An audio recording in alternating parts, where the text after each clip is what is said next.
Thank you, Munira. Thank you. We'll just keep it short. Just to let you know, in a previous lifetime, I was a banker. And I must tell you, Zareen, that some of the best people we got in our bank was from yours.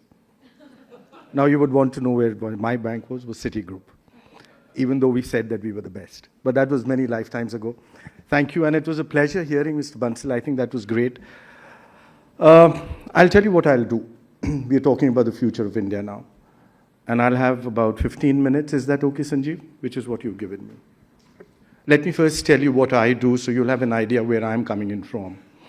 We were created in 2015 by the government. We are Invest India, the National Investment Promotion and Facilitation Agency of the government. I have 4 verticals. The first one is investment promotion and facilitation. I'm the single point of contact for any investor coming into India. We give them a dedicated relationship manager. We help them with all the approvals, their business plan. And even after they set up the business, we are there to take care of it for them and walk the journey with them. Just to put in a small ad on that one, we are just about, 8 years old, and we've been ranked by the UN and the World Bank as the world's #1 investment promotion agency. That's just to let you know how fast India is changing. The second part, Startup India. We are the execution arm for Startup India. It's a fascinating story, and I'll mention a little of it as we speak about. From the first day when it was launched to getting even a definition of what a startup was, that's where the team worked, and we made that happen. The third is the Prime Minister's Science and Technology Initiative, where all innovation happening outside, we're trying to bring it into the government, be the armed forces or otherwise in agriculture. And all innovation in the system, we are trying to see how fast we can take it into commercialization. And the fourth part is very interesting. It's the digitization of a large part of the government's process, which includes the Prime Minister's dashboard where he monitors the economy and big projects, to also digitizing the entire investor journey, and I'll touch a little on that. In addition to that, the team also works on some of the other interesting initiatives. For example, making India a tourism destination, making India a wellness destination. More interestingly, which came up just now recently as a project, is making India a film content destination. And the entire Northeast states, to see the development of that, we have a special team. To see Jammu and Kashmir as a special team.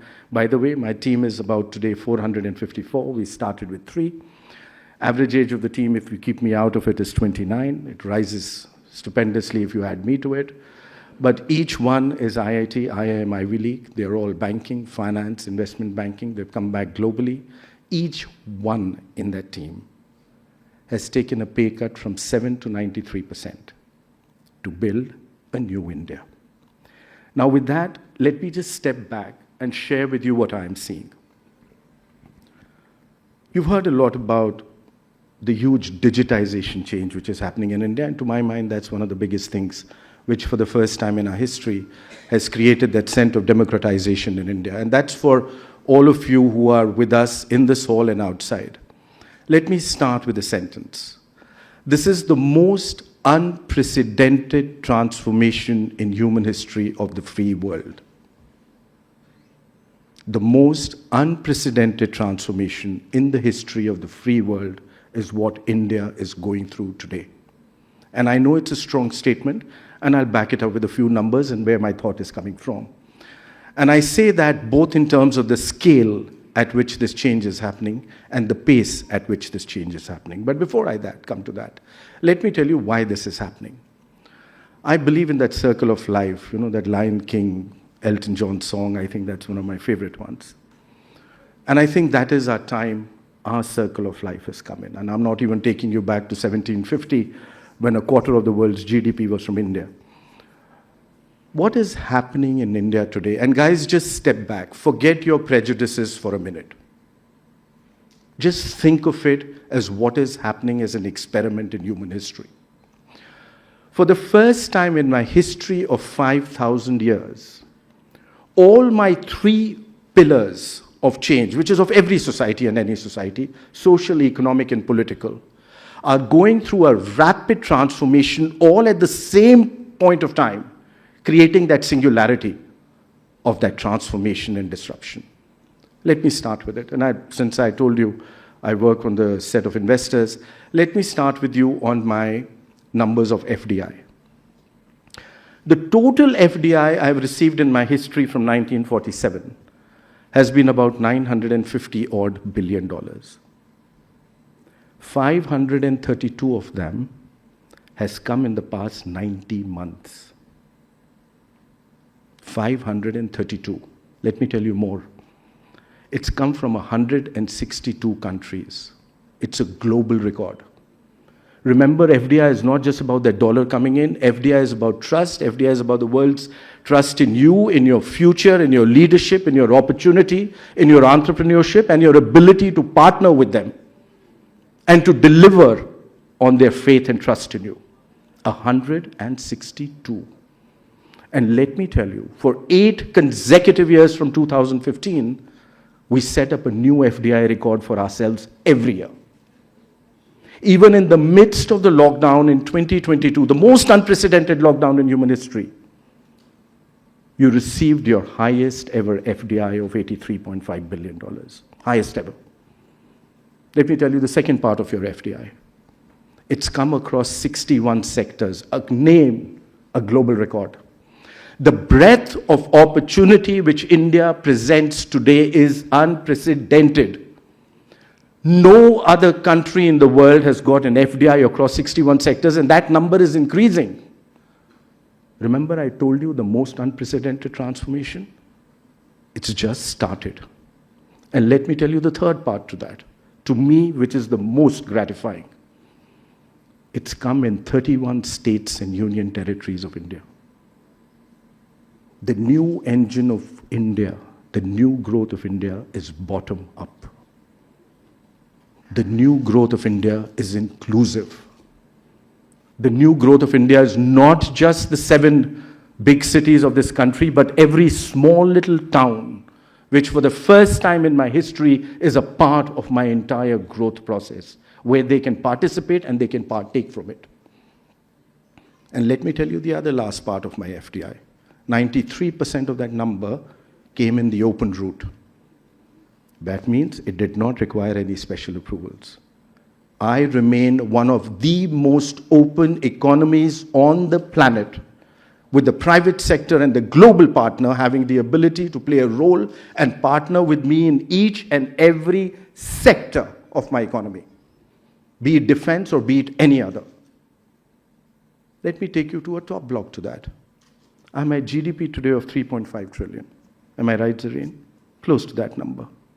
Let me give you the story of my GDP. The first trillion took me 67 years. The second trillion took me 8 years. The third trillion took me 5 years. Are you seeing where I'm progressing? But let me tell you something more interesting. From 2015 until now, that is what? We are 9 years? I moved ahead of Russia, Italy, Brazil, France, UK, from number 10 to number 5 in size of my GDP.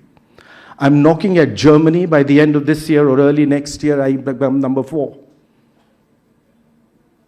And before the pandemic, I was the fastest growing large economy on the planet. And after the pandemic, I am the fastest growing large economy on the planet. This story, ladies and gentlemen, has just begun. And let me tell you another interesting thing, and Stanley, you would like this one. 2/3 of my GDP is driven by domestic demand. That is what India's growth model is. Demand is ahead of supply, and market forces are the ones which are driving it. Now let me take you to the second pillar, which is the social pillar. You know, 3 weeks ago, I became the largest human resource on the planet. You know that, right?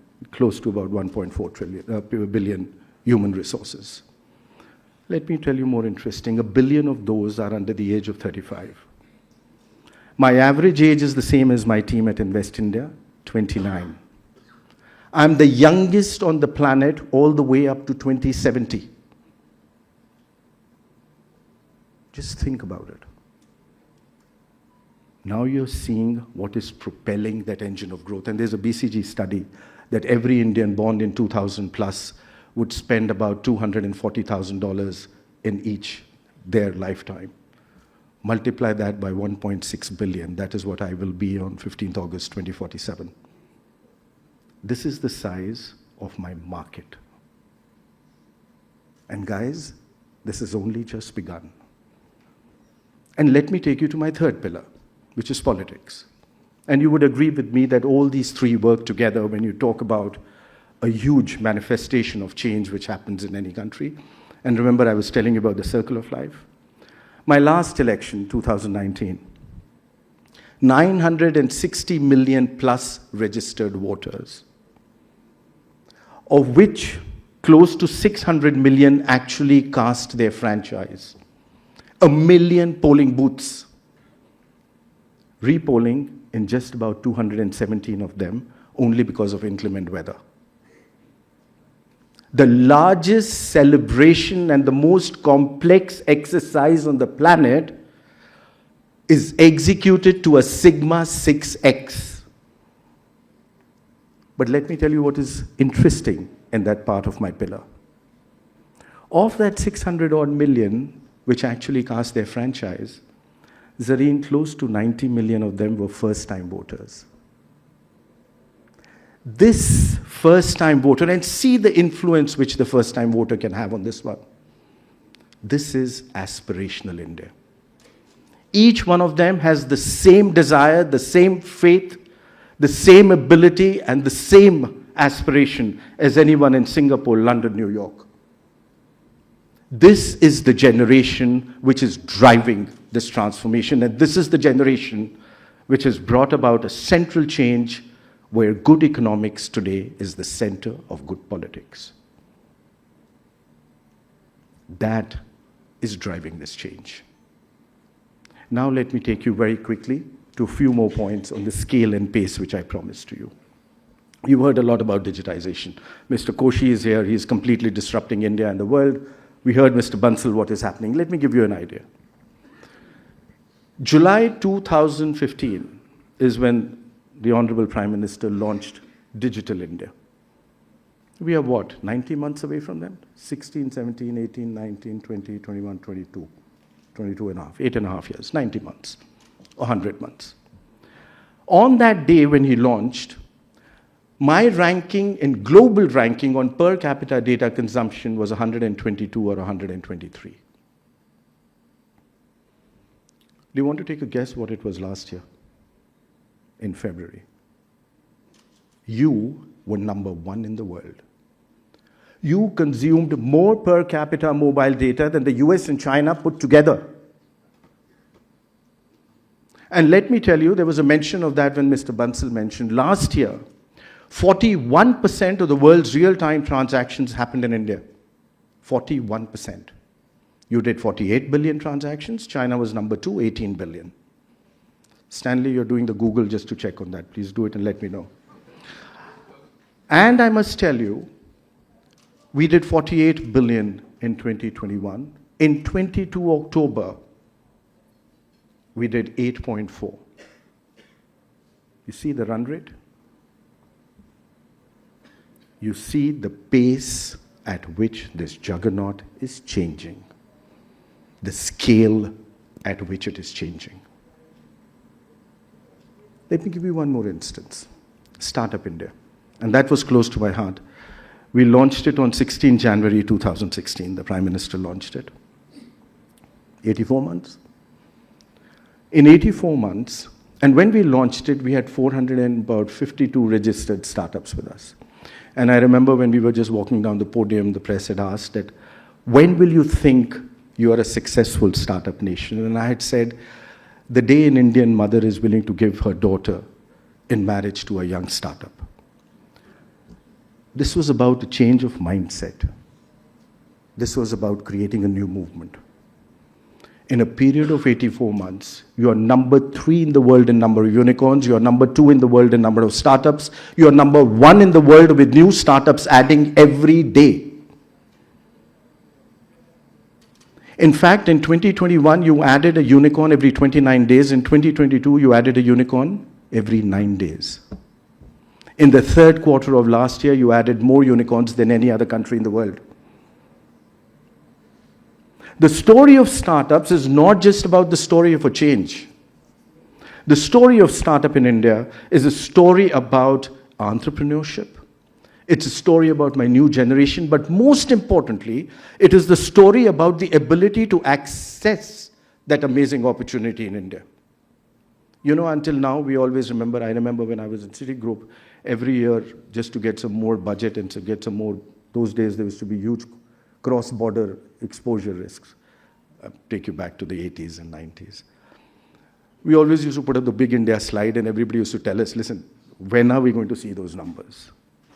The situation today is that because of the amazing digitization in India, for the first time, I have the ability to access that opportunity. The first time in human economic history, a brand new company got 100 million new customers in 180 days at a cost of acquisition per customer of 1/5 of the global average. And let me tell you, the story has just begun. Why? I'm the second largest on the net today. I'm the largest, not yet on the net. And every second, 3 new people are joining that net in India, 2 of them from a village. And don't forget, 11% of the world's population lives in my villages. And let me end with the last point which I have to give to you. Every minute, 30 people are moving from a village to a city in India. Every minute. In the next 10 years, I will create a new United States of America. I need to give them housing, I need to give them infrastructure, I need to give them education, I need to give them water, I need to give them everything. This is the opportunity which I'm talking about. Ladies and gentlemen, just 9,000 days from today, I'll turn 100. 15th August, 2047. I'm an ancient civilization, but I'm one of the youngest democracies on the planet. We often forget that. And on that day, 21% of the world's workforce will be in India. 20% of the world's middle class will be in India. This is the new India, which wants to be with you, partner with you, and walk for your future and for ours. Thank you for giving me this time, Zareen. It's been a pleasure. Thank you. Thank you so much, sir. Completely mesmerized. I forgot I had a job at hand. I was listening to you. So just 1 second, I'll just take 2 minutes of your time. Requesting Ms. Zareen Darwala to hand over a memento to Mr. Deepak Bagla.